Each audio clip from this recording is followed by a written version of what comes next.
Good evening all, and welcome.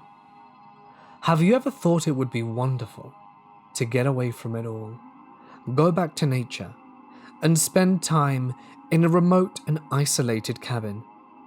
These people did. Let's see what happened to them. Lastly though, I'd like to dedicate this video to Westy. He is one of the people who actually experienced these stories, who tragically took his own life in 2017. To anyone out there who's thinking of ending it all, I implore you to reconsider. There is so much in this world that is good. And even though you are going through dark times, I assure you with the right help, you can find yourself in a much better place. The link at the top of the description can be used to find your nearest suicide hotline. But without further ado, it's time to get comfortable and let the darkness take control.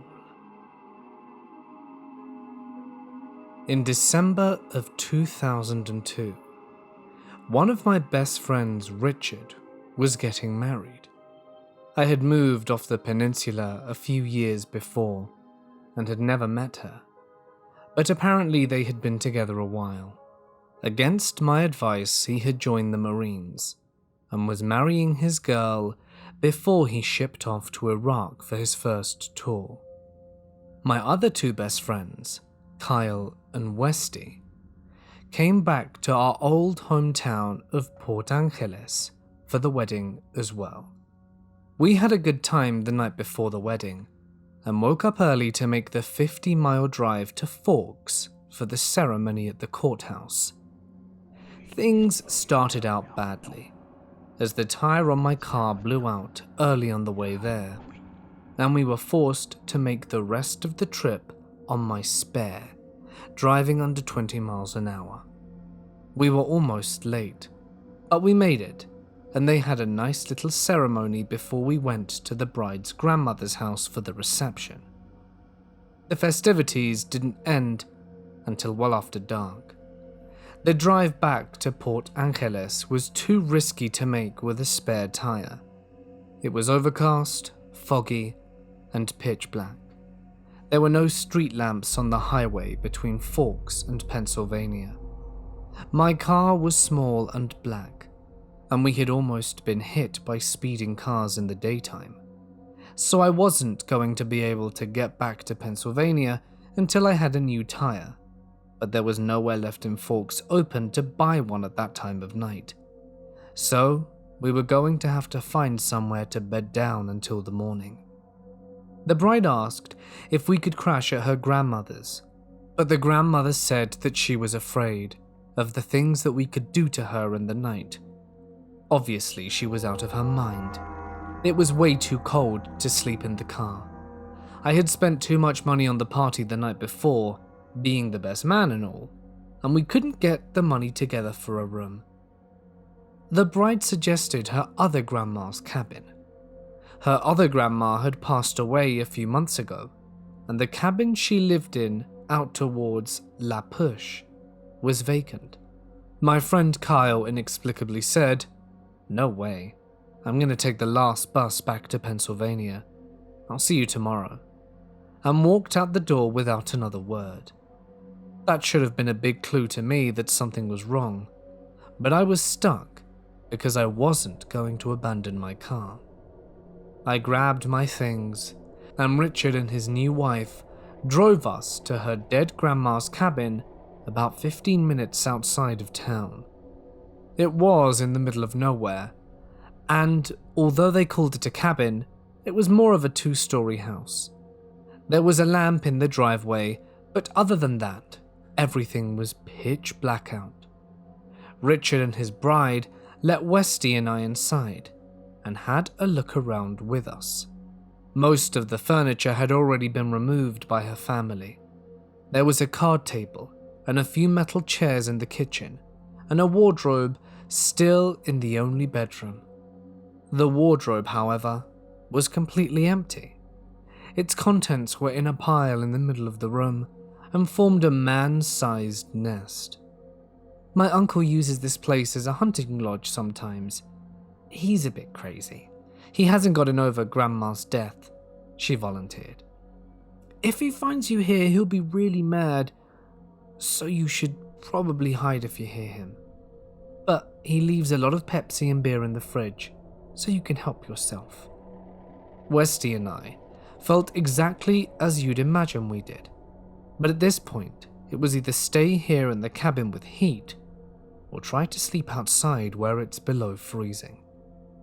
Richard and his wife went to go have their wedding night, while Westy and I tried to figure out exactly where we were going to hide if said crazy uncle did come around.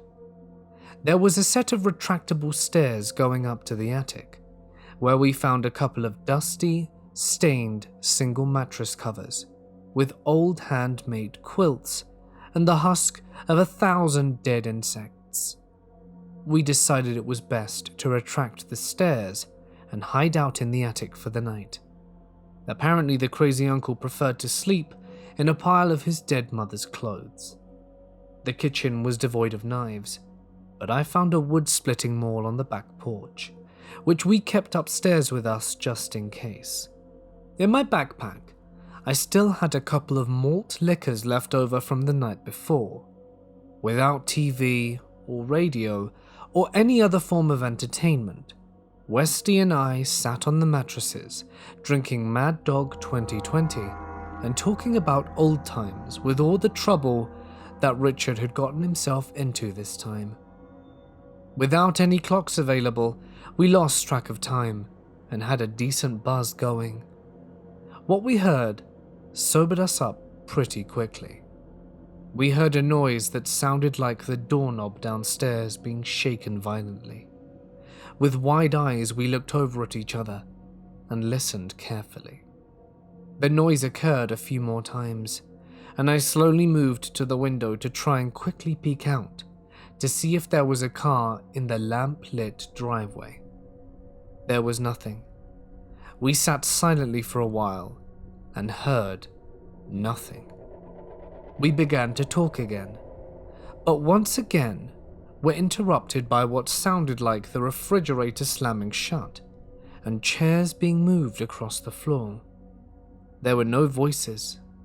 I grabbed them all and waited at the top of the still retracted stairs. As suddenly as the noise started, it stopped, and we waited in silence but heard nothing. We were freaked out. We couldn't go to sleep, but we got bored and began talking again in a whisper. Without a clock or watch, I don't know how long after we heard the chairs move, but it was when the phone began to ring. We waited for the phone to stop ringing, or for somebody downstairs to answer it, but nothing happened. The ringing kept going. It kept ringing beyond what any normal person would wait for an answer. I figured the crazy uncle, if he was there, would have picked it up a long time ago. So, we were probably alone. The only person who knew we were here was Richard and his wife. With the number of rings, I assumed it was an emergency. I lowered the stairs and took them all with me just in case. I braced for an attack, but no one came. Nobody was waiting for me at the bottom of the stairs, and I could see the kitchen was clear. I walked over to the still ringing phone and picked it up. The ringing stopped, but there was no dial tone. The phone was dead. I picked up the phone and looked at it. It wasn't plugged into the wall.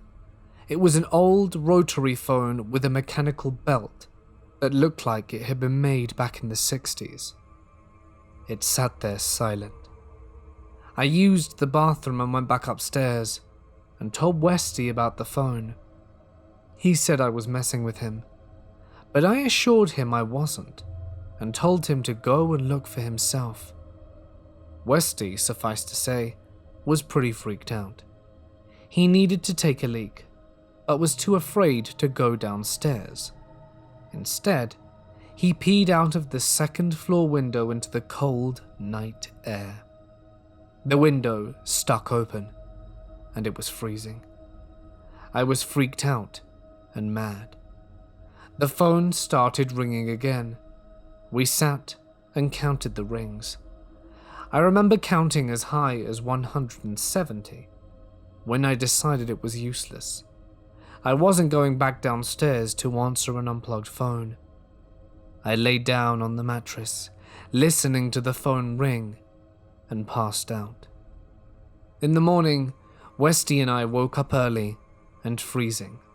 We had no idea when Richard would be coming for us, but we decided we would search around for another phone. The night before, I had heard the unplugged phone ring right in front of me, but I was skeptical. We searched all over.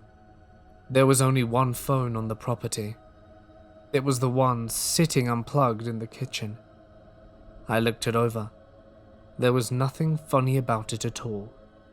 No batteries, no dial tone, nothing.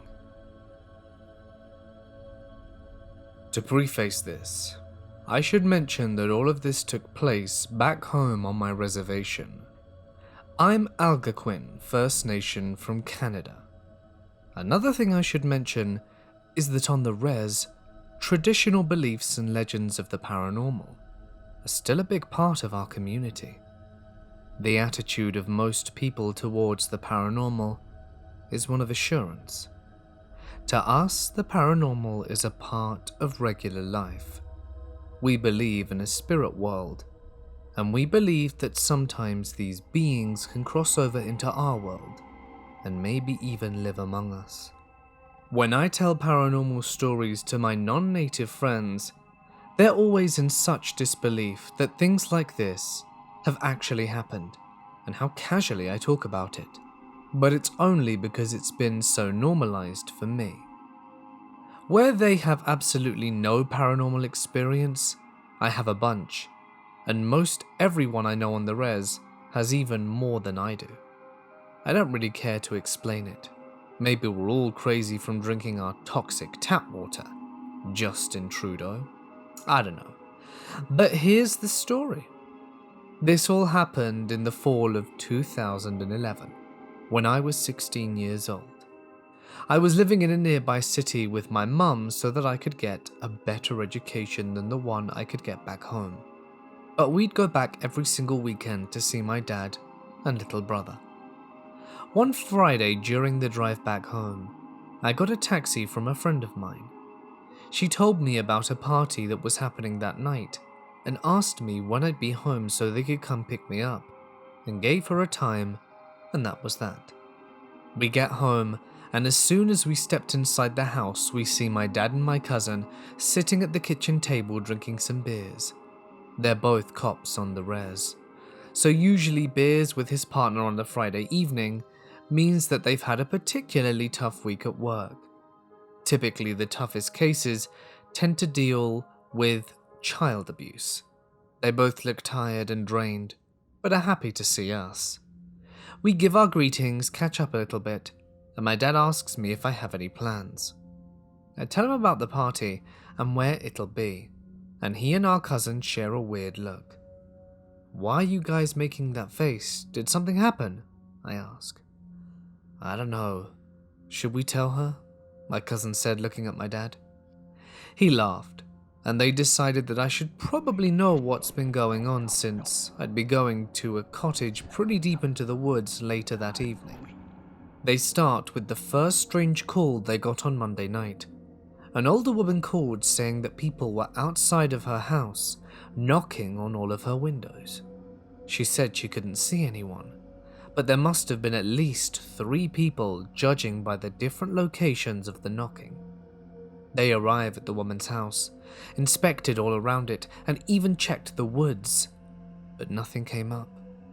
They tell her that it's probably just some teenagers playing tricks on her, and that there isn't much else they can do besides patrol the area in case they return. On Wednesday night, the same woman called again with the same problems. It had rained that day, and there was mud all around this woman's home. so they figured that at the very least they'd find footprints, but they couldn't find a thing. This is when they started feeling like something was off, because one of the windows where the woman was adamant was being knocked was completely impossible to get to, without of course stepping through this huge mud puddle.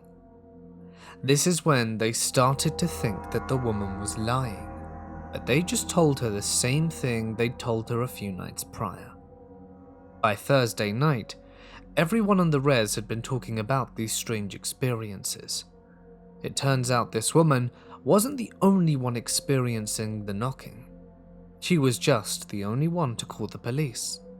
I mean, all of this was taking place on a res, so it wasn't long before people were linking it to supernatural causes. My dad was still sure it was just a group of teens pranking people. But then they got another call from the same woman from the same reason. They rushed over and were met with the same situation, except this time the neighbor walked over looking pale as a ghost. "Is this about the knocking?" And they notice he's a little shaky. "Yeah. Did you see something?" The man nodded and said, "You guys gonna think I'm crazy." But he goes on to explain what he saw. He said that he had stepped outside for a cigarette on his front porch when he heard knocking. He looked around to see where it was coming from, and when he looked to his neighbor's house, he saw it.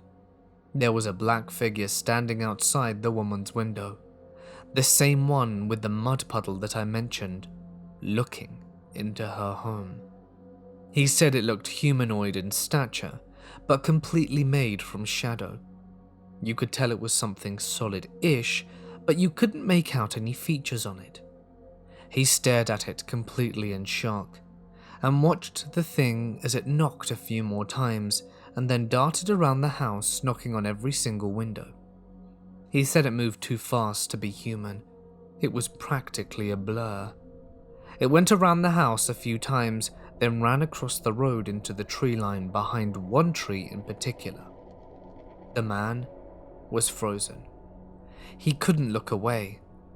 It then leaned out from behind the tree, staring directly at him, with yellow eyes that reflected the light, similarly to a cat's. And then it smiled, showing numerous pointed and sharp teeth. "I almost crapped myself," he said, attempting to joke, but his voice was still shaking. Fast forward to Friday. Stories are being exchanged all over the res about other sightings and experiences people were having. On top of multiple people experiencing the knocking, there were also quite a few sightings with everyone describing this creature in the same way. One woman was bringing her trash bin to the road when she thought she saw someone in her peripheral vision standing near the trees. She walked back up the driveway and into her home, feeling like she was being watched. Right before she was about to open her door to go back inside her home, she looked back and saw two reflective yellow eyes watching her from the trees.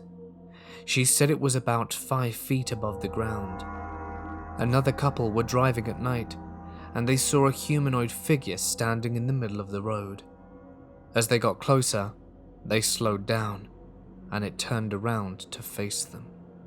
That is when they saw the reflective yellow eyes and sharp teeth, and it smiled at them. They stopped the car, too afraid to get any closer to it, until they decided to just drive past it. Being on a narrow road, they drove past it with the figure being only a few feet from the windows, staring at them the whole time. "You sure you still want to go to the party?" my dad asks. But my friends were already pulling into the driveway. I gave my family hugs and kisses goodbye, and they told me to be careful. But I felt fine. A common belief among native people is that negative energy attracts negative energy. Therefore, an evil spirit will be drawn to people with unresolved issues, traumas, and sinners, I suppose. If you're someone who is spiritual, self-aware, and basically a good person, That, in of itself, will be protective.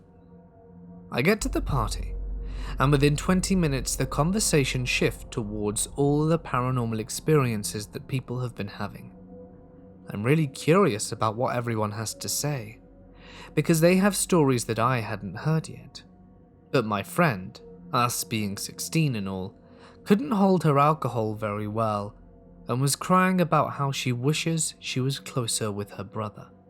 I was trying to make her feel better while listening to everyone's stories. One of the people at the party was related to the neighbor of the woman who was calling the police. The experience really shook him and my friend, and was just explaining everything that he was doing later on. For one, he smudged his entire home, which is something our people do when we're looking for extra protection against paranormal entities. He also went to visit multiple elders around the community, asking for advice and any information they had on similar happenings. What we do know about paranormal experiences on the res is that they don't happen as often as they used to. If you talk to one of our elders, they have endless stories and even more advice to give on about how to protect yourself compared to now. One of the explanations that was given to this guy about the shadow thing was that it was evidence that someone was doing an unauthorized shaking tent ceremony. If you don't know what it is, you can look it up. But it's basically, and I'm generalizing here, like a Ouija board session that takes place inside a tent. People stand around the tent while the medicine man or medicine woman goes inside and asks questions.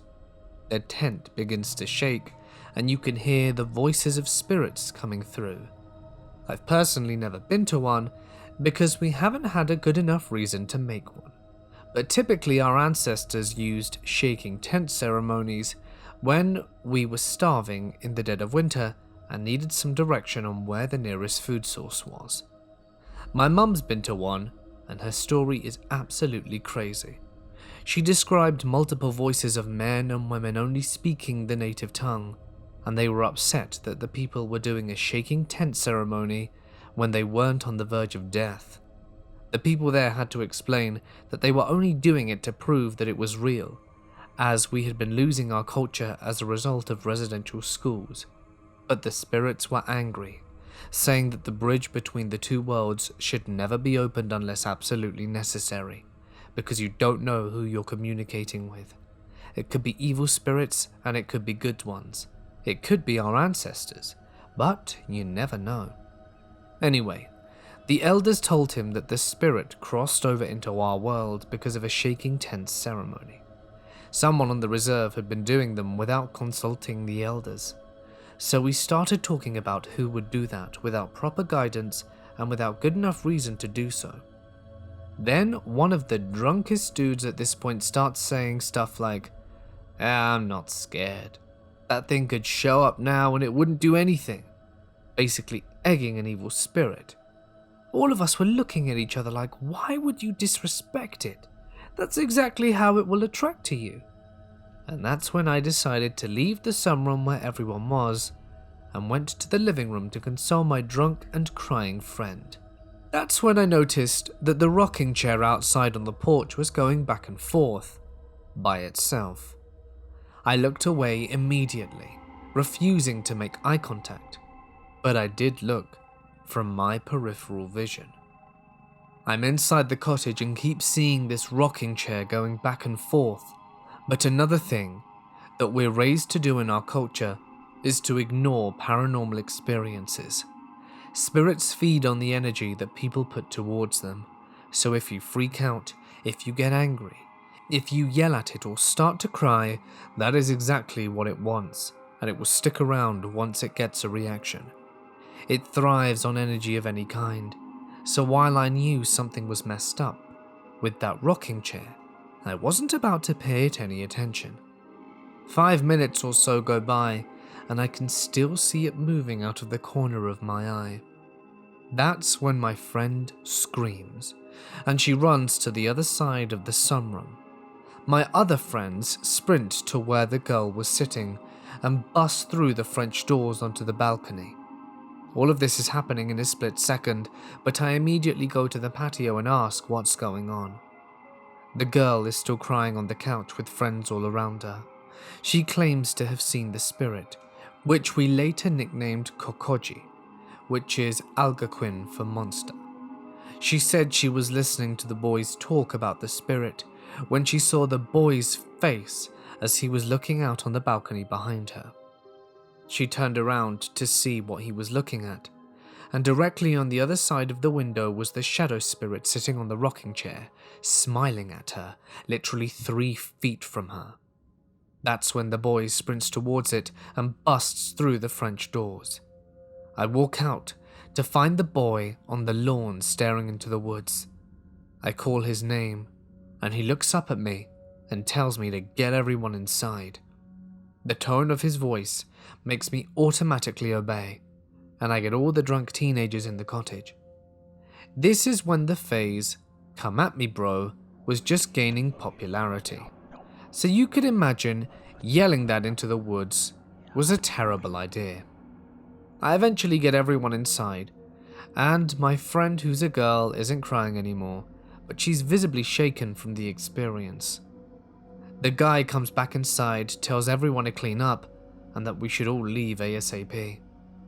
Everyone has trash bags and are clearing away all the beer bottles and cans, and everyone goes into the cottage, and it's only me and the boy in the sunroom now. I look at him for answers, and all he says is, "It's outside." I nod and start cleaning faster. The sooner we're out of here, the sooner we're away from that thing. As we're cleaning in the sunroom, we hear knocking on the windows in multiple places. The entire sunroom is made of glass, but it's dark out, so you can't even see outside. I immediately look to the boy and he just says, "Ignore it." Within 2 seconds, someone comes running out the bathroom and says, "I'll kill whoever's knocking outside on the bathroom window." But everyone's accounted for, and someone else comes running out the bedroom saying there was knocking on the window in there as well. Now everyone's freaking out, and me and the boy and our one other friend are the only sober ones to calm everyone down. We get the place clean and get out to the cars immediately. Everyone's getting into the trucks, and I'm standing with the boy while he's relaxed, when all of a sudden, he looks behind me and shoves me inside his truck. We peel out the driveway and drop everyone off. A few days later, I ended up hanging out with this kid, and he tells me the story from his perspective. He said that when the boys started talking crap about the spirit, it appeared on the rocking chair behind my friend. He said he made eye contact with it and couldn't look away. They were staring each other down, and that is when my friend, the one who was crying, saw that boy's expression, and he said it was instinct to defend the people who were with him, and he ran towards it. He said that the feeling he was getting from the Kokoji was almost like it was daring him to do something. He said the second he got up, it stood and ran into the woods, disappearing from the patio in a blur. So, he ran to the porch and was looking around the lawn when he saw it standing in the tree line looking right at him with an evil grimace on its face. He said the whole time he felt like it was mocking him. I called his name and it disappeared. He didn't see it again until everyone was getting into the truck, which explained why he suddenly pushed me inside.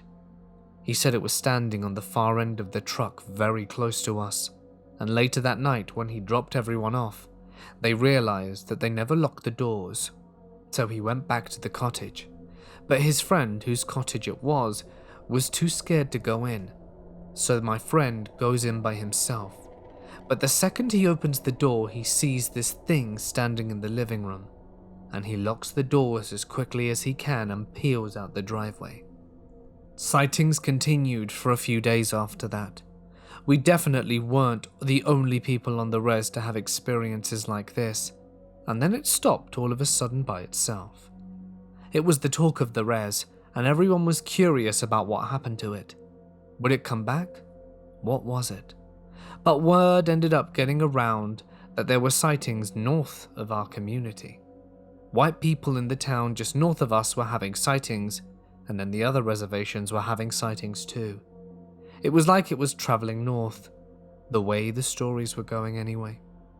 It's 2018 now, and no one else on my res has had any sightings of this particular thing. Let's hope it stays that way. These are some of the strange experiences from a camping trip in northern Ontario. I went on these back when I was a little kid with my dad and stepmom. I want to preface this by saying that despite the things that I'm going to talk about, it was still a good experience. My parents split amicably when I was very young, and didn't actually live with my dad. I still got to see him though, and these kind of trips were a bonding experience and were always pretty fun. I just don't want this story to overshadow that. Anyway, my dad and stepmom rented a tiny cabin in northern Ontario one summer through a family friend. I don't know exactly where it was, but I am certain it was well north of Midland, which is the regular cottage country for Toronto folk. The cabin was on a lake, and the owners ferried us there on a tiny motorboat. This wasn't an island, mind you. I think there just weren't many roads to access it. Some strange things happened on this trip. Let's start at the beginning. The owner had left a canoe at the cabin, and we took it out on a lot of trips on the lake, usually later in the day. I was obsessed with frogs and fish and wildlife as a kid, and this lake was loaded with marshes, so I loved these outings. I remember one in particular. It was almost sunset, and we were heading back through one of the marshes, and I heard a faint humming similar to a transformer coming from the tree line on the shore. My dad/stepmom noticed it too as it grew louder. It stopped all of a sudden a few moments later, but so did everything else. The sound of birds and frogs croaking and other wildlife had completely dropped off and stayed silent. Nothing else strange happened on our way back, but it was creepy as hell. The cabin was on the shoreline, but there wasn't a beach or anything close to one. It was actually a very steep and rocky shore around the entire area. But once you got into the water, there was sand. Mussels and crayfish thrived in here, and my dad got the idea to catch some for cooking.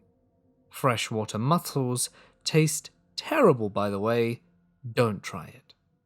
My dad isn't a woodsman by any means, but he is very crafty and very resourceful.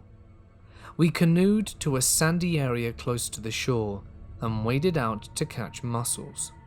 On both sides of the water here, the shore was very steep rocks, like 2 floors up, with thick forest at the top. At some point during our escapade, I caught a glimpse of something among the tree line opposite the shore. I couldn't make it out very well, but it was white, almost like the texture of birch, and very lanky. I remember thinking that it was definitely not a person, but it wasn't too far from the general shape of one. It was staggering around lethargically and very slowly. If it was an animal, then something was definitely wrong with it. I waded over to my dad and told him to look up there, and by that point it was gone. Because of this, I'm still not 100% sure it isn't something I imagined, but I remember seeing it again on the opposite shore on our way back. This next part is from my dad's perspective as he told it to me. On one of our canoe outings, he and my stepmom decided to visit this little peninsula on the other side of the lake close to the marshes area. We all got there and dragged the canoe onto what little shoreline there was and walked inland single file. There wasn't a patch, but the trees weren't particularly dense either, enough to see the water when you looked back. Pretty soon, he noticed that the entire place was covered in mushrooms, and live trees had given way to down/dead trees further inland. This was unnatural, because it didn't look like there had been a forest fire or anything. They were just dead. It also started smelling really, really bad. Not wanting to endanger themselves by going further, they turned back. He didn't want to let on that he was nervous, but told me that it seriously freaked him out, and we stayed clear of that peninsula for the rest of the trip. This is something my dad told me happened to him during this trip a few years ago. He went hiking by himself at some point, and when he was deeper into the woods, everything around him just stopped. No sound whatsoever, no movement, no wind or leaves falling. It all returned a minute or so later, and nothing else eventful happened for the rest of his hike. We also spent most nights having fires outside, and one night, my dad and I stayed up watching X-Files on his tiny black and white TV. I'm actually not sure how this place even had power, since it wasn't accessible by road. Maybe it had a generator, or even a small PV battery set up for all I know. There wasn't much other than a few lights, that TV, and a small water pump to the lake. Anyway, I was young, and X-Files was spooky as hell for me. During one of the episodes, we both heard that humming coming from outside, like when we were on the canoe. It was faint but definitely there. We went outside with a flashlight to see if we could identify it, but couldn't see anything. We didn't want to go into the woods this late or take the canoe out, and it sounded like it was far away enough, so we went back in. It was intermittent throughout the rest of the night, sometimes getting louder, sometimes quietening down. In the morning, our water wasn't working. My dad went to investigate, and apparently the pump power cabling had been messed with. It was an easy fix, but strange nonetheless. This next one is probably the most unsettling one that I remember. I'd wake up earlier than everyone else most mornings, because I was pretty hyped to go out and catch toads and frogs and whatever else I could find. I even set a trap for a chipmunk one time, and successfully caught it. I remember one morning I had woken up just before sunrise and was still in bed. In the window adjacent to my bed, I saw something that usually wasn't there. It was half a face, poking around the edge of the window and staring into our cabin. Sickly pale orange with giant black holes where the eyes were supposed to be. This thing was definitely not human. I flipped out, hid under the covers and eventually fell back to sleep. When I awoke again, everyone was also awake, and there was no sign of anything there. I've always thought of this particular example as something that I have just imagined after waking up. Although about a month ago, I met up with my dad while visiting my home city, and we got talking about this trip again. He mentioned that there were quite a few times when he felt uneasy. For example, my dad usually goes jogging early in the mornings for exercise. It's a habit he still keeps up to this day. He decided to abstain a couple of mornings at that cabin though, because there was something which he couldn't quite place that was creeping him the hell out. I only connected this with the window incident after our conversation, but when I did it really made me think about the entire trip, and is the one reason I decided to share this. I can't undeniably prove any of what happened, but for what it's worth, I don't talk about this stuff often, unless it's true. So my story begins in the sticks of Missouri, at an old campsite. For a few years, everyone on my mum's side of the family would meet and stay at this campsite owned by a family friend.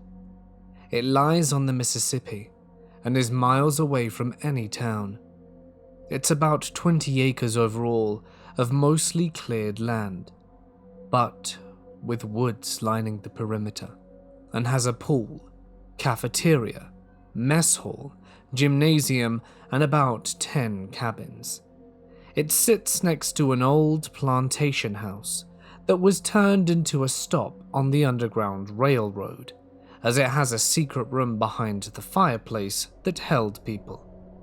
Anyway, my mother, her siblings, and my grandmother all went to camp there when they were about 10 to 13 years old, so this place is at least 90 years old.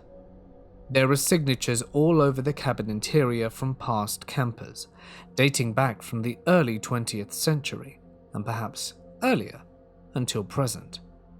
The aunts and female cousins, myself included, stayed in one cabin while the men stayed in another, and my brother and one cousin decided to be bold and stay in the one up the hill by themselves. Needless to say, they didn't get much sleep that night, and were pretty creeped out by the next day. But this isn't their story. On my side of the room, we had pushed the beds together, 3 of them, to make some sort of giant combo bed. I was on the bottom of a bunk bed at the edge of a combo bed furthest from the half-screened wooden door, and my cousin Allison was on the top bunk, and 2 other cousins were to my right in the other beds. So after the last day, we were winding down from all the activities and fun, and were telling stories, until eventually we drifted off to sleep one by one. A few hours later, I woke for no apparent reason, but when I looked towards the screen, I saw blonde/whitish hair bouncing about outside. I didn't think much of it, because my cousin, who was with my brother, had a big blonde afro at the time. I figured they were just messing around and went back to sleep. A bit later, I awoke again and saw a complete apparition of a woman standing in the center of the cabin, rapidly surveying the room. She was almost completely opaque, I'd say about 85%, and was dressed in 19th century working class garb, apron, long-sleeved dress, and wore a disheveled bun.